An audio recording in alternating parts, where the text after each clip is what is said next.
semuanya, perkenalkan aku Fazira Alifa Syarumi dari kelas 11A. Pada video kali ini aku bakal ngejelasin apa itu konstipasi atau yang sering kita sebut dengan sembelit. Nah, pasti teman-teman sering banget kan nemuin kasus ini. Dan di video ini aku bakal ngejelasin apa itu konstipasi, pengertiannya, lalu faktornya apa aja, gejalanya apa aja, dan bagaimana upaya pencegahannya. So, daripada lama-lama lagi, langsung aja yuk kita simak videonya. Mungkin kata konstipasi ini cukup asing ya di telinga teman-teman semua. Di kehidupan sehari-hari, konstipasi ini biasa disebut dengan sembelit, teman-teman.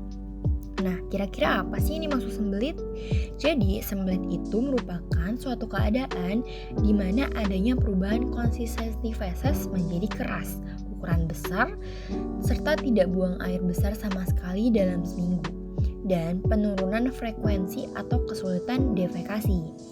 Defekasi itu apa sih? Nah, defekasi merupakan proses pengeluaran sisa-sisa metabolisme tubuh, seperti feses atau tinja, dan gas usus atau flatus melalui saluran anus. Nah, konstipasi merupakan terhambatnya defekasi dari kebiasaan normal di mana terjadinya defekasi yang jarang, jumlah feses yang kurang, serta konsistensinya yang keras dan kering. Gimana sih konstipasi itu bisa terjadi? Hal ini dikarenakan otot usus tidak bekerja dengan baik.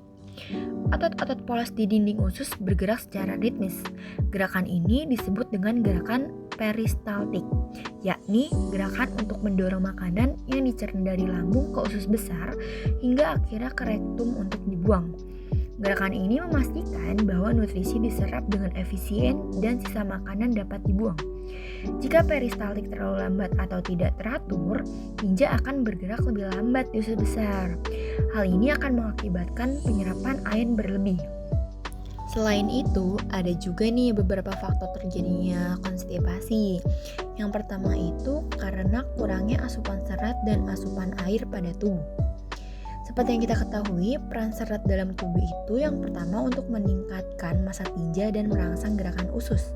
Lalu, serat larut juga yang biasanya dari buah, sayur, dan gandum itu dapat menyerap air untuk membuat tinja lebih lembut. Serta serat tidak larut atau dari biji-bijian ini bisa menambah volume tinja dan mempercepat gerakan usus. Lalu kekurangan serat juga dapat menyebabkan tinja menjadi lebih kecil dan keras, sehingga sulit untuk dikeluarkan. Untuk peran air sendiri, yang pertama itu membantu menjaga tinja tetap lembut dan mudah dilewati. Jika tubuh kekurangan cairan, maka usus besar akan menyerap lebih banyak air dari tinja, sehingga membuat tinja lebih kering dan keras. Faktor yang kedua itu dikarenakan kurangnya aktivitas fisik. Aktivitas fisik membantu merangsang gerakan usus. Dan jika aktivitas fisik berkurang, maka akibatnya otot-otot usus menjadi kurang aktif sehingga memperlambat gerakan peristaltik yang mendorong tinja ke arah rektum. Lalu gaya hidup yang sedentari atau misalnya duduk terlalu lama. Hal ini dapat memperburuk konstipasi, terutama pada orang yang lanjut usia atau yang sedang sakit. Dan faktor yang terakhir itu yang tanpa kita sadari adalah stres berat. Stres dapat mempengaruhi sistem saraf enterotik atau jaringan saraf yang ada di usus melalui sumbu otak usus.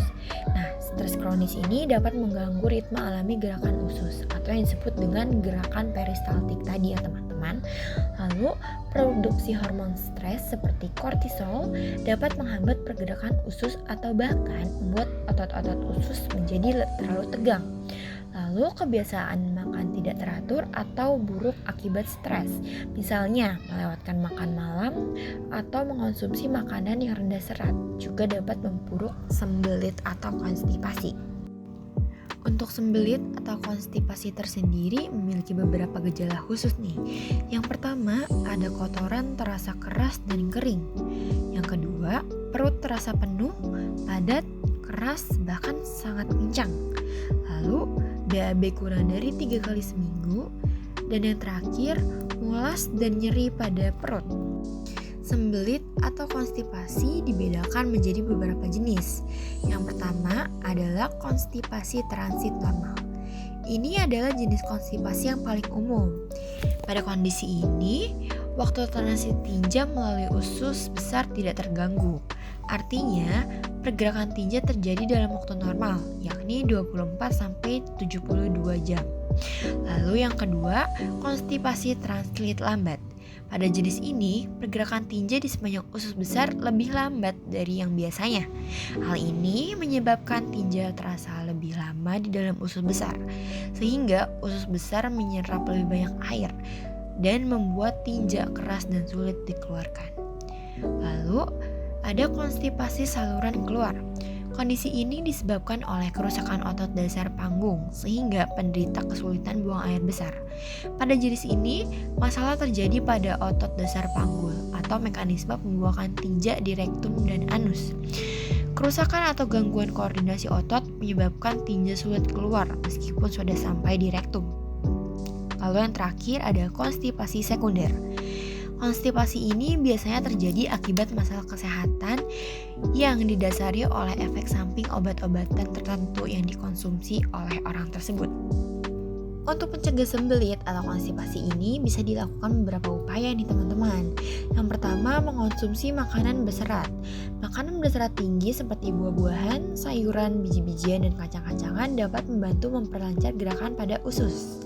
Yang kedua, minum cukup cairan.